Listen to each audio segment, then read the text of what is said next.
기독교인에 대한 이슬람 교도들의 박해와 폭력은 어제 오늘 일이 아닙니다. 이전보다 상황이 개선됐다고는 하지만 여전히 이들을 향한 무차별적인 폭력과 차별은 지속되고 있습니다.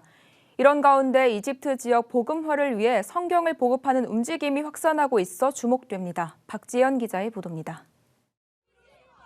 인구 90%가 무슬림인 이슬람 국가 이집트. 소수에 달하는 기독인들을 향한 박해와 공격이 빈번하게 일어나는 가운데 복음을 전하기 위한 기독인들의 노력은 끊이지 않고 있습니다. 예수 그리스도를 알지 못하는 주변 이웃에게 성경을 전하며 복음 전파에 힘쓰고 있기 때문입니다. 한국 순교자의 소리는 이러한 이집트 지역 기독인들의 복음 사역을 돕기 위해 지난 2년 전부터 성경 보급 사역을 진행하고 있다고 설명했습니다.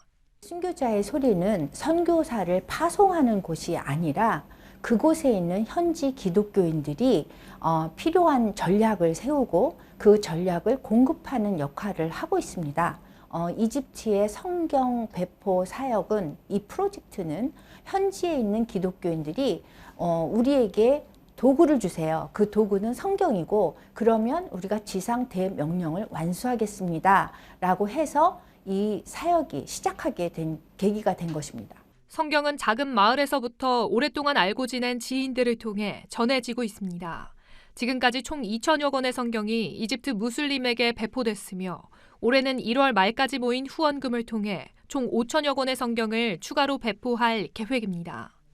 한국 순교자의 소리는 실제로 성경을 읽은 무슬림들이 하나님을 믿게 됐을 뿐 아니라 다른 지역에도 전도의 문이 열리기 시작했다고 설명했습니다.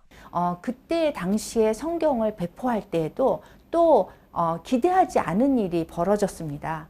이집트 위쪽에 있는 콥트 기독교인들에게도 전도의 문이 열렸어요. 그래서 콥트 기독교인들은 성경을 본 적도 없고 성경을 읽은 적도 없는데 콥트 교회의 성직자가 이분들에게 성경을 주겠다고 한 거예요. 한국 순교자의 소리는 무슬림 지역 복음화를 위한 성경 배포 사역을 멈추지 않겠다는 계획입니다. 한 권의 성경으로 복음을 전하기 위해 개인적 희생도 마다하지 않는 이슬람 국가 기독인들을 돕기 위한 한국 교회와 성도들의 동참이 절실해 보입니다. 구티비 뉴스 박재현입니다.